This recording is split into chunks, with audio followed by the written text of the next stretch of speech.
글로벌 뉴스를 전해드리는 외신 인사이드입니다.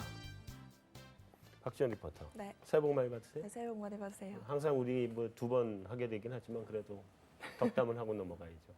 네. 오늘 무슨 뉴스 준비했어요? 네, 일반적으로 우리는 통화 가치의 하락이 경제 성장에 도움이 될 수 있다고 생각하는데요. 국제결제은행 BIS의 연구 결과에 따르면 이 통화 가치의 하락이 오히려 경기 촉진, 경기 과열이나 경기 침체를 일으킬 수도 있다고 합니다. 오늘 이와 관련해서 이코노미스트의 기사 준비해봤습니다.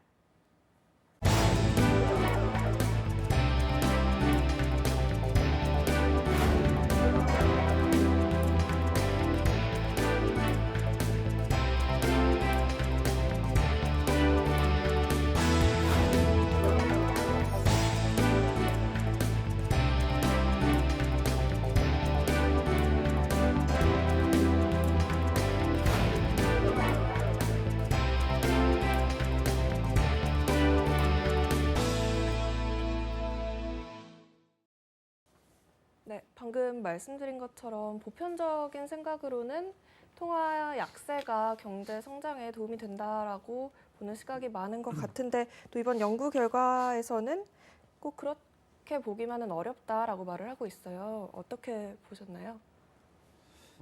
그 소위 금융위기 이후에, 그러니까 금융위기 이전의 경제학과 이후의 경제학이 많이 틀려진 것 같고요. 예, 그 이전에는 이런 이제 뭐 교과서에 나오다시피 그래서 이제 통화가치 약세로 가면은 일반적으로 이제 뭐 수출이 잘 돼서 경기에 도움이 된다라는 의견들이 많았는데 그 위기 이후에는 그 예를 들면 이제 이 앞에 유가가 하락할 때도 처음에는 뭐 IMF나 주요 기구들이 그랬지 않습니까? 유가가 하락하면 시차를 두고 경기에 도움이 될 거다라고 했는데 오히려 안 좋은 쪽으로 더 가고 그래서 확실히 뭐 예전하고 많이 달라진 부분이 있는 것 같고요. 그러니까 그리고 이게 또 선진국, 신흥국 다른 것 같습니다 보면. 그래서 그냥 경기 무역 측면에서 도움이 되지만 신흥국들 같은 경우는 돈 가치가 떨어지면은 자본 유출에 이제 그러니까 국가 신용에 문제가 생기면서 그 부분에서 마이너스가 나기 때문에 그 플러스 마이너스 따져 보니까 결국 마이너스가 더 큰 경우도 생기고 예전에는 플러스가 컸는데 이제 마이너스가 더 큰 경우도 생기는 거 그런 것 같습니다. 이게 국가마다 다 틀리겠죠. 네. 왜냐하면 GDP의 구성이라는 게 틀리다 보니까 소비 시장이 큰 국가 같은 경우에 환율이 절상이 되는 게 오히려 좋겠죠. 근데 뭐 전반적으로 수출이나 뭐 이런 제조 쪽, 그러니까 결국 해외로 파는 것이 이제 좋은 국가 같은 경우에는 환율이 절하가 되면 좋을 거다. 결국 나라마다 지금 성장 속도 그리고 GDP의 구성에 따라서 환율이 변화에 따라서 영향이 다르다라는 걸 인식해야 되겠죠. 뭐 저도 비슷한 생각입니다. 이 논란거리가 워낙 무거운 주제고요. 약간의 물론 감론을박이 있기 때문에 노벨상급. 그래서 맞습니다. 그래서 한쪽으로 스탠스를 뭐 신흥국으로 정해서 말씀을 드리자면 일단 통화 가치가 싸면 선택의 폭이 넓어지는 것 같습니다. 기존의 제조업 베이스의 시각으로 본다면 물론 인플레도 덤으로 경기 촉진으로 해석할 수 있고요. 그런 측면에서 보면 그냥 한쪽으로에서의 스탠스이긴 하지만 통화 가치의 하락이 경기 촉진을 일으키지 않는가 신흥국 측면에서 이렇게 보고 있습니다. 본질적인 문제가 되긴 할 텐데 어쨌든 뭐 같은 나라라도 또 시대에 따라 또 달라요. 그러니까 그 나라의 경제 구조가 시간이 지나면 바뀌거든요. 그러니까 우리가 옛날 같으면 환율이 약세가 되면 수출 잘 되니까 수출 잘 되면 국내 경기 살아나고 좋았는데 그냥 이제 경제 구조도 선진화됐고 그러다 보니 거기다가 또 우리의 제조업 베이스도 해외로 많이 나가버렸고 일본은 더 심해진 거죠.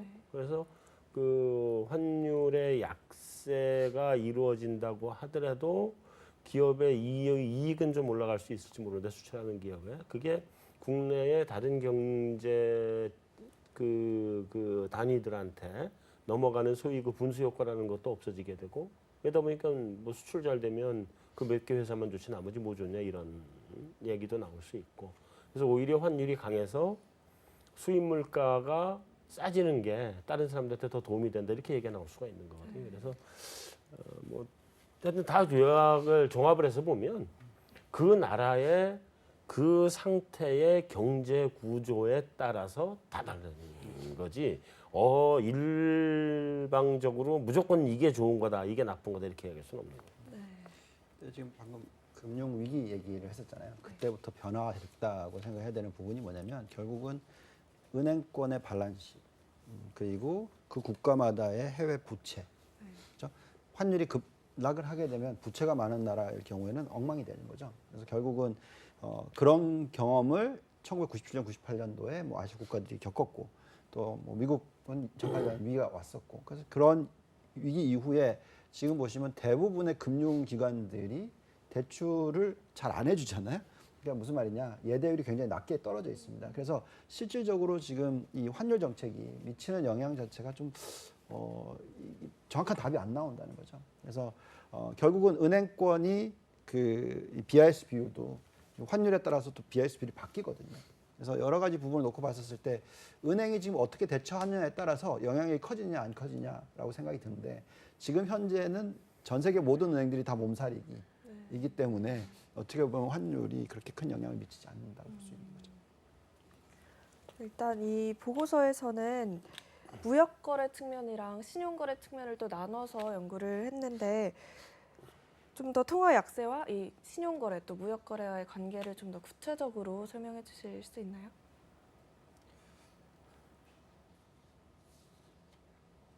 여기서 말하는 신용 거래라는 게 어떤 걸까? 국제금융거래겠죠. 금융거래.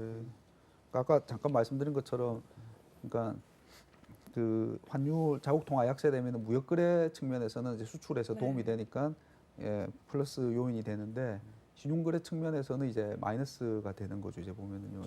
그래서 다 말씀해 주셨다시피 그 나라가 이게 맞냐 그리고 뭐 시대의 흐름이나 경기 흐름에 따라서 그게 플러스 마이너스가 이제 달라지니까는 그러니까 옛날에는 전반적으로 특히 여기서 이제 대상으로 삼았던 개발도상국 같은 경우는 이제 무역 거래에서의 플러스가 신용 거래에서 마이너스보다 큰 경우가 많아서 그래서 이게 통화 약세가 이제 경기에 도움이 된다는 쪽이었는데 특히 최근에 오고 금융위기 이후로는 예를 들면 이제 뭐 여기 브라질 같은 경우도 처음에는 헤아라 약세되면 좋을 줄 알았는데 그리고 이제 IMF도 이런 연구 조사를 해주고 왜 아까 말씀드린 유가도 그렇고 통화가 약세로 갔는데 신흥국이 예전만큼 안 좋아지더라. 이제 보니까 그런 신용거래나 이제 캐피탈 그쪽에서 오히려 쟤들 문제 있는 거 아니야? 이제 이렇게 보면 그 부분들이 마이너스가 더 커지는 것 같습니다. 예전보다. 지금 여기 보시면 개발도상국의 경우에 신용거래 영향이 훨씬 큰 것으로 나타났다. 결국 개발도상국의 경우에는 대부분 자금을 조달을 해야 되니까 돈을 끌어들이고 부채가 높고 외화 부채가 높고 하다 보니까 당연히 환율이 절하가 돼버리면 이게 비용이 엄청나게 높아지는 거지 않습니까? 그래서 그만큼 악영향을 미치겠죠. 그건 당연한 그러니까 그 성장 구조가 어떻게 되느냐에 따라서 영향을 미치는 것일 것 같습니다. 네, 아까 계속 말씀해 주셨지만 이제 나라별로 상황이 굉장히 다르기 때문에 좀 더 한 나라씩 구체적으로 짚어 주셨으면 좋을 것 같아요. 뭐 아베노믹스의 경우에는 계속 엔화를 이제 조절하려고 하는 거고 트럼프도 달러 뭐 계속 얘기하고 있는데 미국이나 일본 또 뭐 중국 위안화 같은 경우에도 이 연구와 관련해서 설명을 좀 해주실 수 있나요? 이렇게 여기서 딱 잘라서 말하기에 선진국에는 통화 약세가 유리한 것이냐 이렇게 봤을 때 사실 꼭 그렇지 않을 수도 있습니다. 왜냐하면 선진국 같은 경우에는 대부분이 경제 구조가 내수 시장의 규모가 훨씬 크죠. 미국으로 따지면 거의 뭐 80% 이상이죠. 일본도 실질적으로 거의 뭐 70% 80% 가까이가 내수 시장입니다. 그래서 여태까지 일본을 딱 놓고 보시면 환율 절하를 일으켰는데 수출이 조금 좋아졌지 뭐 실질적으로 경제 성장률이 높아진 건 전혀 없잖아요. 그래서 이게 정말로 도움이 되느냐 하는 부분에 있어서는 답이 없고요. 저희가 판단하기에는 다른 여러 가지 정책이 통화에 영향을 주다 보니 이런 부분을 좀 견제하기 위해서 자꾸 이런 이 달러 약세 흐름에 얘기를 하는 것이지 실질적으로 이렇게 영향을 주는지는 답이 안 나온 것 같습니다. 저도 한마디 얘기하면 아무도 얘기 안 하니까 할 수 없이 내가 이제 합니다. 엔화 약세가 일본 사람들의 경제에서 좋을까? 그 엔화 약세를 옛날부터 전부터 계속 유도를 했으면 좋았을 거예요. 근데 최대한 엔화 약세를 유지하려고 애를 썼음에도 불구하고 엔화 약세가 유지가 안 됐거든요. 계속 강세를 정기적으로 강세로 갔잖아요. 어차피. 근데 왜 그런 얘기를 하냐면 엔화 약세를 어느 정도만 지켜낼 수 있었으면 일본 기업의 공장이 해외로 나가는 거를 조금은 막을 수 있었을 거예요. 조금은. 뭐 그럼에도 불구하고 해외로 나가는데 뭐 인건비 문제도 있고 여러 가지 문제가 있지만 그래도 자국에 놔둬야 되는 공장도 있고 해외에 나가도 되는 공장도 있고 그렇거든요. 똑같은 예를 들면 똑같은 삼성전자 제품도 중저가 제품은 뭐 베트남이나 이런 데 가서 만든단 말이에요. 임금이 싼 데로. 근데 아주 비싼 제품은 여기서 만든다고요. 근데 그 원화가 강세를 가버리면 비싼 제품도 나갈 수밖에 없어요. 공장이. 예, 그런 거잖아요. 그러니까 그런 걸 조금이라도 막을 수 있었겠죠. 근데 일본은 이제 나갈 수 있는 공장 베이스가 이미 다 나가버렸기 때문에 지금은 엔화 약세보다는 일본 경기 측면에서는 엔화 강세가 좀 훨씬 더 도움이 될 가능성이 크다. 중국은 그런 관점에서 보면 중국의 제조 베이스가 아직 해외로 그렇게 많이 나간 상태가 아니란 말이에요. 아직 자국에서 이제 한참 제조 베이스가 커지고 있는 상태니까 이런 상태에서 이제 자국의 제조 베이스가 해외로 나가지 않도록 중국도 결국은 공장 공동화 문제가 생길 거거든요. 결국은 그걸로 간다고요. 중국도 생기게 될 텐데 그렇게 되지 않도록 어떻게 이거를 환율 가지고 조금이라도 도움이 되게 할 수 있을까에 대해서 고민들을 아마 하지 않겠나 싶어요. 중국도. 그러니까 환율만 놓고 보면 절대 안 되는 것 같고요. 결국은 여기에 이제 생산성이 같이 붙어야 되는데 여러 가지 붙어 있죠. 그렇죠. 네, 지금 미국을 놓고 보면 달러 약세를 유도를 하는 거냐 얘기를 하는 부분인데 어떻게 보면은 그 제조업들이든 기업이든 생산성이 높아지는 모습이 나타난다면 달러가 약세를 가서 그렇다면 당연히 그 국가의 우호적인 부분이 되겠죠. 근데 지금 보시면은 달러가 강세로 갔는데도 불구하고 보시면 80에서 지금 거의 100까지 올라온 상황이지 않습니까? 근데 미국의 제조업의 경쟁력이 높아졌다는 거죠. 그러니까 결국은 강세를 갔는데도 경쟁력이 높아진다는 것은 생산성이 좋아진다는 거거든요. 그래서 이 달러의 환율이 중요한 게 아니라 정말 기업의 경쟁력, 생산력이 좋아지느냐 하는 것이 국가의 성장에 미치는데 여기에 달러가 영향을 미치긴 하겠지만 그게 실질적인 답은 아니라는 거죠. 중국 같은 경우는 근데 아직 위안화는 좀 약간 다른 부분이 있는 것 같아요. 달러랑 엔이랑 당연히 뭐 신흥국 통하고 어쨌든 아직까지 또 완전 자율한동지 변동 환율제가 아니니까요. 그래서 뭐 이제 아직까지는 약세로 가면은 그 경기에 도움이 되는 부분이 좀 있는데 다만 이제 앞에서 말씀해 준 것처럼 이제 지금 중국은 위안화 약세로 인해서 얻는 플러스와 자본 유출이라는 마이너스에서 지금 사이에서 굉장히 갈등을 하는 것 같고요. 네. 그래서 있죠, 지금. 예, 거기에서 지금 굉장히 좀 어려움을 처하고 있고 그래서 올해부터 뭐 그 방안 중에 하나로 이제 위안화 바스켓으로 바꾸고 바스켓 통화도 또 다변화해서 달러 연동을 좀 줄이려고 하는 것 같고요. 근데 중국은 뭐 아직까지 통화 약세가 조금은 유리한 국면이 아닌가. 예, 근데 이제 뭐 자본 유출을 또 다르게 생각하면은 중국이니까 컨트롤 어느 정도는 할 수 있다라는 생각들은 있을 것 같아요. 만약에 다른 신호국 같았으면 굉장히 이 두 개를 컨트롤하기 어려울 텐데. 예. 중국은 완전히 틀리죠. 사실. 네, 뭐 환율 문제가 저는 항상 들어도 제일 어려운 것 같은데. 마지막 질문으로 우리나라의 경우를 살펴보면은 원화도 워낙에 대외 민감도가 크기 때문에 원화 가치의 적정 수준이 어느 정도라고 보시는지 말씀해 주세요. 이게 더 어렵습니다. 워낙 적정 환율 네, 수준. 적정 환율 수준. 이게 지금 간단하게 얘기하면 그 원래 환율에 대한 이론이라는 게 이 purchasing power theory가 있고 interest rate parity theory가 있는데 이게 무슨 말 이자 보상률이랑 그다음에 이제 이 구매력 이론이거든요. 이게 무슨 말이냐면 그 이자율이 높은 국가 그리고 낮은 국가가 있으면 높은 국가의 환율이 절하가 돼야 되는 거죠. 우리나라는 지금 이자율이 상당히 낮은 편이죠. 물론 일본이 더 낮고 유럽이 더 낮지만 미국에 비해서 그렇다면 어떻게 됐습니까? 미국의 달러는 절하돼야 되고 원화는 절상이 돼야 되는 그런 상황이죠. 근데 실질적으로 근데 우리는 수출의 영향을 굉장히 많이 받다 보니 또 환율이 더 빠져야 된다 이런 얘기도 하는 것이고요. 그래서 답은 없어요. 적정한 환율이 어딜까 하는 부분인데 경제 성장률 자체, 뭐 구매력 자체, 뭐 여러 가지 놓고 봤었을 때 우리는 지금 아직 올라가는 추세가 아니고요. 반대로 미국 같은 경우는 올라가는 추세고요. 그렇다면은 달러가 강세를 가고 원화가 약세를 가는 게 맞죠. 그래서 지금 현 시점에서는 환율이 저희는 거의 뭐 1,150원에서 1,200원 사이가 적정한 환율이다라고 생각하고 있는데 항상 오버슛이 있고 다운슛이 있기 때문에 더 밑으로 가는 현상이 오늘 나왔죠. 예, 오늘 나왔고 또 전에는 1,200원 갈 때는 뭐 1,250원, 1,300원 얘기까지 나왔었고 그래서 환율에 대해서는 판단이 어렵습니다. 예. 이런 질문을 좀 많이 받습니다. 가면. 근데 이제 뭐 약간의 저만이 놀릴 수도 있지만 한국이 변동환율 제도로 바뀐 이후에 중장기적인 20년 넘게 평균이 달러원 환율이 1,130원 1, 2원 정도. 그게 이제 평균 환율이고요. 물론 두 번의 큰 상승기가 있었지만요. 그리고 이번에 재무부 환율 보고 나오기 전에 피터슨 연구소에서 국내 GDP 대비 경상수지 7% 가정했을 때 998원이었고요. 하반기에는 1,120원 정도였습니다. 그러니까 그 정도 수준을 또 바라보는 시각도 있다. 이렇게 좀 말씀드리고 싶습니다.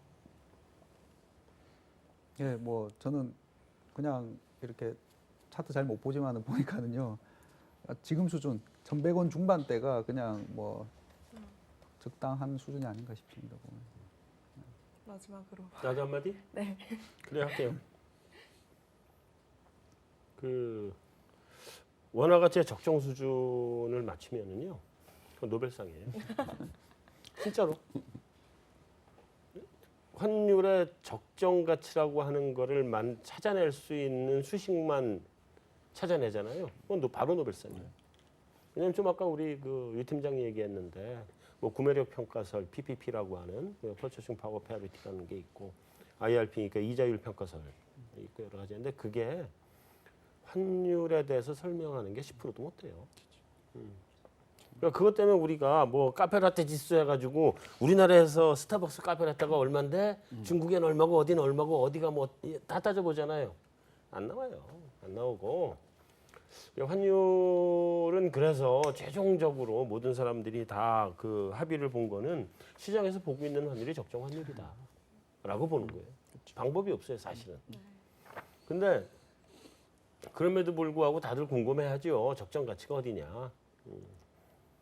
예, 그래서 이제 전에 보면 이제 정경련이나 대한상이 뭐 중소기업연합회 이런 데는 기업인들한테 설문조사를 해요. 니네 어느 정도 환율이면 네. 지금 수출 여건에서 적당한 네 기업 경영하는데 적당한 환율이냐 물어보면 수입을 많이 하는 회사는 낮은 환율을 좋아하는 거고 수출을 많이 하는 회사는 높은 환율을 좋아하거든요. 그래서 중간에서 이렇게 이제 맞추고 그러는데 그럼에도 불구하고 뭐 답은 잘 안 나오는 것 같아요. 근데 그 옛날에 한 가지만 더 보태면 옛날에 우리나라 경제 이게 90년대, 80년대, 90년대 우리나라 경제를 기가 막히게 성장률을 잘 맞추던 일본의 경제학자가 하나 있었어요. 우리나라 경제 성장률을 올해 얼마 딱 그러면 소수점 이하까지 다 맞아. 근데 그 사람이 뭘 보고 했냐면 환율을 보고 얘기를 했어요. 그 원엔을 놓고 우리나라 경제 성장률을 맞췄어. 왜 그렇게 맞출 수 있었냐? 그때는 우리가 일본하고 경합이 심했거든. 그렇죠. 요즘은 중국하고 경합이 심하잖아요, 우리가. 그러니까 중국과 대중국 환율을 놓고 보면은 뭐 적정 환율이 어느 정도 다 나올 수 있지 않을까 싶기도 하고. 하여튼 뭐 그래요. 그렇죠. 뭐 그 이상 얘기할 수 있는 건 없어요, 환율은. 개인적인 바람은 뭐 계속 하는 얘기처럼 900원대 갔으면 좋겠어요. 나 미국 여행 한번 가보게. 심한가? 그럼 저도 너무 좋습니다. 우리 단체를 미국 여행 한번. 우리 언제 한번 그 일본 가서 중간전망대 찍는 거 한번 추진하자 그런 적이 있었거든. 연화환율 약할 때. 근데 결국 못 갔는데 미국은 우리 한번 가보요. 기도. 네. 이상입니다. 이상해요? 네, 수고했습니다. 감사합니다. 네.